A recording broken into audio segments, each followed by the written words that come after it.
सो once again myself Rakesh Shukla एक बार हाजिर हूं फिर से आपके साथ स्टैंडर्ड 8 मैथ्स एक नया chapter number 6 algebraic expressions and identities. तो एल्जेब्रिक एक्सप्रेशंस एंड आइडेंटिटीज में सबसे पहले हम ये जानते हैं कि हम इसमें क्या सीखेंगे, what we will learn from this chapter. तो इस चैप्टर में हम लोग जानेंगे आज के वीडियो में सबसे पहली चीज एल्जेब्रिक एक्सप्रेशन क्या होता है, types of expressions, degree of polynomials, coefficients, like and unlike terms और फाइनली आपका आएगा addition and subtraction.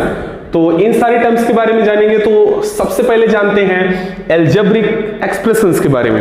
Algebraic expressions क्या है? Algebraic expression is a combination of algebraic expression is a combination of variable and non variable, या फिर आप चाहो तो कांस्टेंट भी बोल सकते हैं इसको, variable and non variable, under bracket आप चाहो तो लिख सकते हो constant variable terms with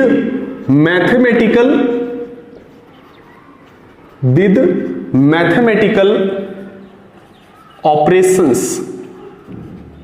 mathematical operations का मतलब ये होता है that addition, subtraction, multiplication and division, यानी कि वो प्लस, माइनस, मल्टीप्लाई, डिवीजन किसी भी फॉर्मेट में दिए जा सकते हैं। तो ये तो बात हो गई एल्जेब्रिक एक्सप्रेशंस की।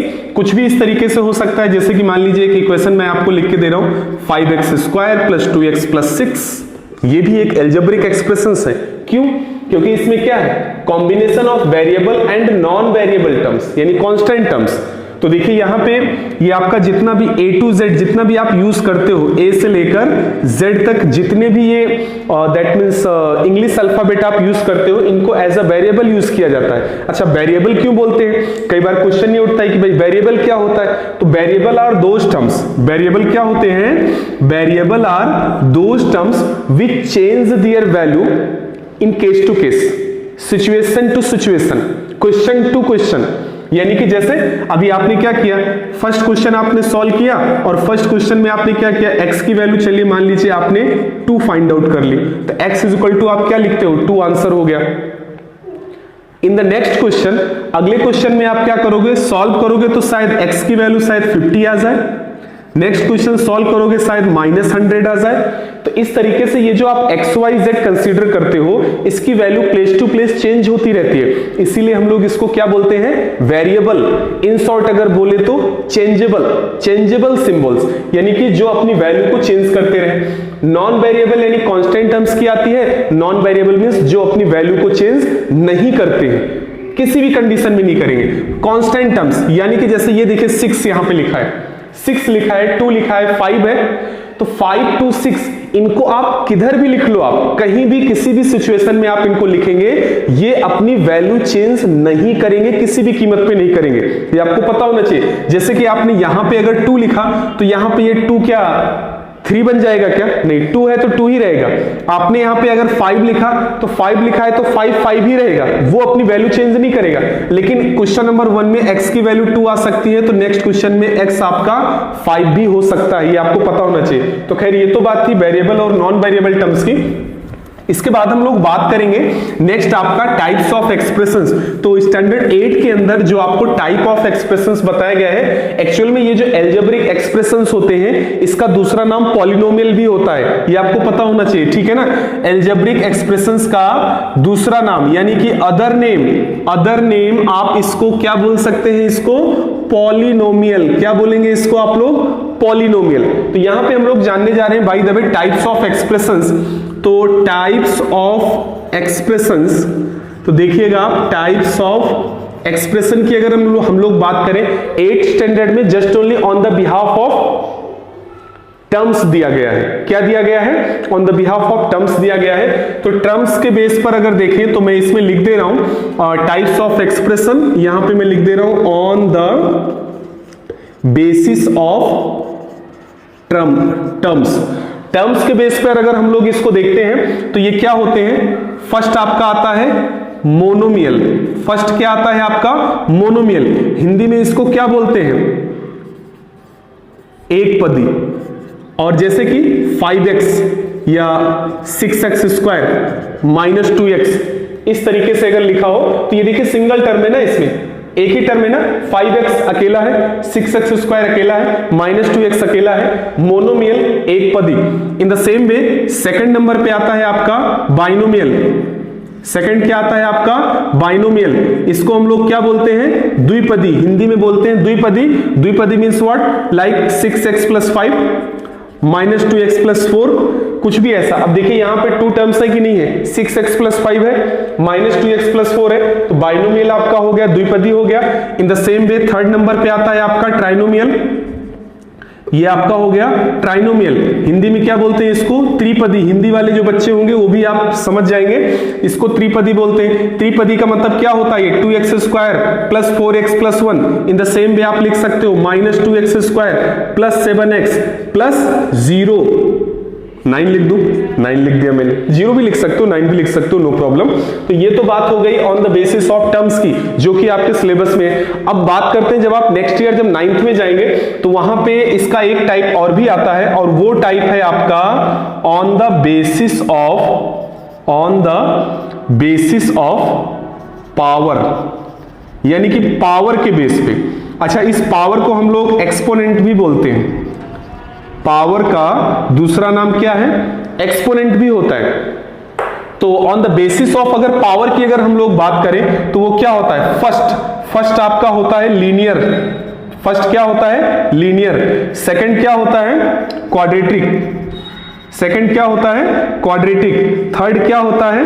क्यूबिक। तो ये सबसे ज्यादा 3 यूज किए जाते हैं, लीनियर, क्वाड्रेटिक और cubic, on the basis of power या एक्सपोनेंट की बात करें। और ये 3 होते हैं on the basis of terms, monomial, binomial, trinomial, एक पदी, द्विपदी और त्रिपदी। तो ये तो था आपका types of expressions which is given in your syllabus. Degree of polynomial में देखिए क्या है, तो कोई भी इक्वेशन अगर कुछ इस तरीके से लिखा गया है 5x square plus 2x plus 6। अब कोई अगर पूछता है कि इसमें डिग्री कितनी है इसकी, तो डिग्री क्या होता है? Degree means what? Maximum, highest power of the given polynomial, यानी कि जो भी पॉलिनोमियल दिया हो उसकी हाईएस्ट पावर कितनी है, उसका हाईएस्ट एक्सपोनेंट क्या है। पावर बोलो, एक्सपोनेंट बोलो, जो भी आप बोलो इसको। तो यानी कि अब यहां पे अगर हम देख रहे हैं तो इसकी पावर, यानी कि इसके सर पे जो सवारी है, सबसे बड़ा नंबर किसने की है? 2। तो यानी कि यहां पे आप सिंपली कोई कैलकुलेशन नहीं करनी है, directly you have to write degree is what? 2।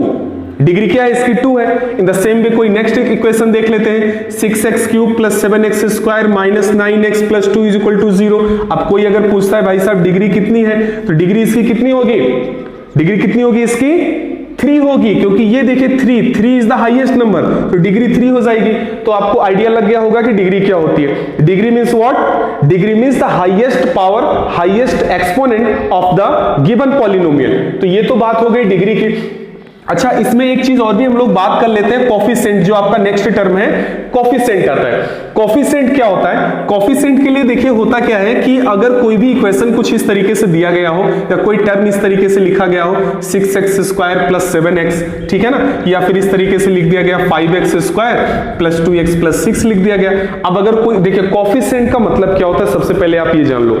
Coefficient means that the digit which is given in the form of multiplication with a variable, यानी कि जो भी इक्वेशन या जो भी टर्म या जो भी पॉलिनोमियल लिखा हो उसमें जो भी वेरिएबल्स यूज किए गए हैं, उन वेरिएबल्स के साथ में प्रोडक्ट में कौन सी डिजिट है।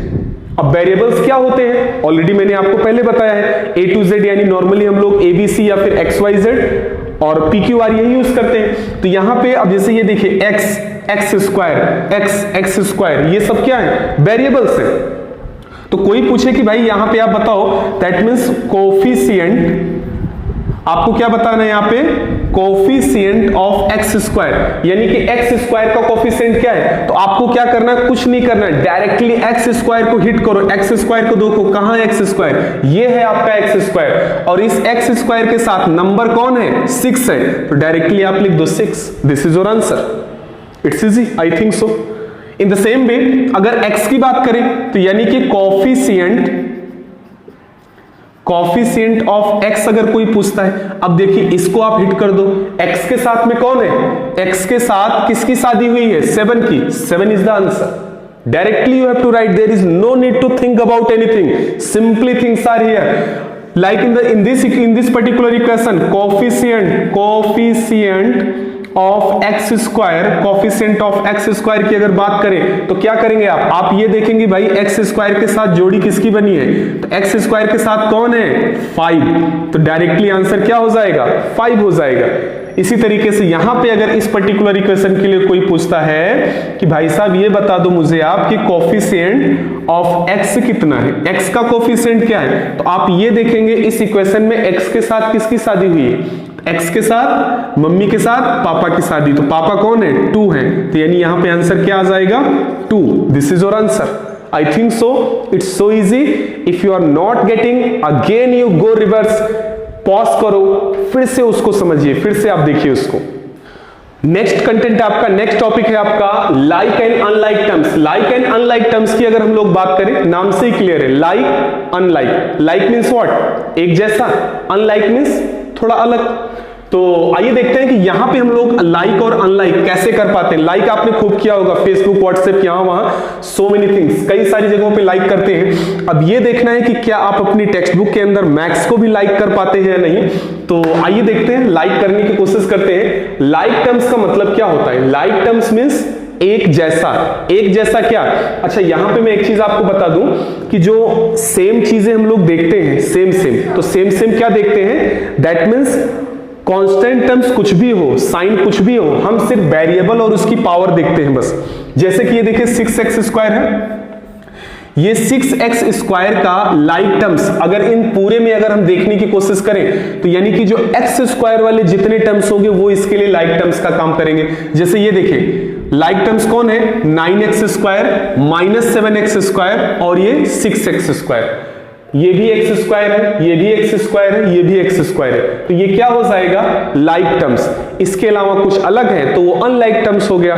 समझ में आ गई बात, यानी कि जिसके सर पे जितने लोग सवार हो, एक जैसे ही लोग सवार होते हैं तो वो लाइक टर्म्स हो जाता है. यानी यहाँ पे भी 2 है, यहाँ पे भी 2 है, यहाँ पे सब पे 2 की सवारी की है, तो यानी वो सारे एक जैसे, एक कैटेगरी के हुए, लाइक टर्म्स हो गए. यहां पे अगर देखें तो यहां पे देखिए, ये देखिए 4x स्क्वायर, ये -2x स्क्वायर, तो ये क्या हो गए, like terms. But 3x cube, अब यहां पे देखिए क्या x क्यूब आ गया, यहां पे क्या है, x की पावर 4 है, तो ये अनलाइक टर्म्स है. ये क्या है, अनलाइक टर्म्स है. ये दोनों क्या है, लाइक टर्म्स है. तो लाइक और अनलाइक टर्म्स का फंडा आई थिंक आपको मिला होगा, कैसे इसको हम लोग फाइंड आउट करेंगे, लाइक और अनलाइक टर्म्स. इसके बाद में जो हमारा नेक्स्ट टॉपिक आएगा वो आएगा एडिशन एंड सब्ट्रैक्शन. अब ये काफी इंपॉर्टेंट चीज आपको मैं बता दूं, addition and subtraction always takes place with only like terms, यानी कि लाइक टर्म्स का ही आप एडिशन या सब्ट्रैक्शन कर सकते हो. आपको प्लस करना है तो भी लाइक टर्म्स का होगा, सब्ट्रैक्ट करना है तो भी लाइक टर्म्स का ही होगा. तो एडिशन और सब्ट्रैक्शन दो ऐसी चीजें हैं मैथ्स के अंदर जो हमेशा लाइक टर्म्स के लिए ही होती हैं, ये आपको इधर रखना है. Addition and subtraction, addition and subtraction में क्या है, अगर आपको ऐड करना हो तो जैसे आपको कुछ भी टर्म्स दिए गए हैं, 3x square plus 4x minus 5, आपको प्लस करना है 4x square plus 5x plus 1. आप प्लस करेंगे तो देखिए सारे लाइक टर्म्स एक साथ लिखे गए हैं, तो क्या हो जाएगा, ये देखिए -5 प्लस 1 क्या होगा, -4 प्लस 4 प्लस 5 क्या हो जाएगा, +9x, और ये x स्क्वायर का 3 + 4 7x स्क्वायर.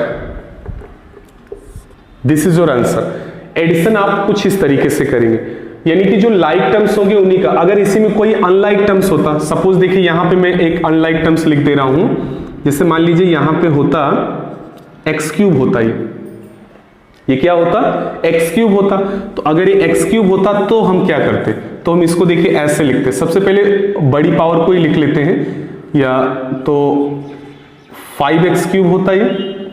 अब देखिए x क्यूब के बाद x स्क्वायर आता है आपका, तो ये 3 + 4 7x स्क्वायर, फिर आपका x आता है तो x अकेला है 4x -5 + 1 यानी -4. ये आपका आंसर होता। अगर ये आपको ऐसे नहीं समझ में आता है, इसको हम लोग बोलते हैं कॉलम मेथड। क्या बोलते हैं इसको? Column method. कॉलम मेथड अगर आपको समझ में नहीं आता है तो इसको आप चाहें तो ऐसे भी लिख सकते हैं, 3x² plus 4x minus 6 plus 4x² plus 5x³ plus 1। ये देखिए ऐसे भी आप चाहें तो लिख सकते हैं। अब इसमें क्या होता है, सबसे पहले बिगेस्ट पावर 5x³ है तो यहां पे आप लिख दो 5x³, फिर x² यानी लाइक टर्म्स एक साथ, ये देखिए 3x², ये 4x², 3 और 4 कितना हो जाएगा 7x²। फिर x वाले टर्म्स, तो x आपका अकेला है तो यानी प्लस 4x और ये -5 और ये +1, तो -5 + 1 क्या होता है -4 होता है। ये आपका आंसर हो गया। मींस इन बोथ सिचुएशंस, दोनों कंडीशन में आंसर सेम आएगा। आपको ये इजी लगता है ऐसे कर लो और इस तरीके से इजी लगता है तो ऐसे कर लो, आंसर दोनों में आपका सेम ही आएगा, आंसर में कोई डिफरेंस नहीं आएगा। सब्ट्रैक्शन की बात करें तो जैसे एडिशन आपने किया, सब्ट्रैक्शन ऐसे कर लेते हैं हम लोग। देखिए कैसे, 7x माइनस 4x² माइनस करना है आपको क्या, इसमें से 6x² प्लस 5x, माइनस करो 7x minus 4x², bracket open करेंगे तो ये क्या हो जाएगा -6x² और माइनस प्लस माइनस हो जाएगा तो ये हो जाएगा -5x, राइट। अभी देखिए सबसे पहले लाइक टर्म्स, तो ये लाइक टर्म्स एक साथ आ ही गए हैं, -4 -6 तो माइनस माइनस प्लस यानी कि -10x² और ये 7x और ये -5x, 7x से 5x माइनस करेंगे तो क्या आएगा +2x। This is your answer. तो ये था आपका एडिशन एंड सब्ट्रैक्शन। आपकी एक्सरसाइज 6.1 इसी पर बेस्ड है। So that means next time we'll meet in the next video for exercise 6.1 which will be based upon on this intro part। तो मिलते हैं फिर, तब तक के लिए टेक केयर, बाय बाय।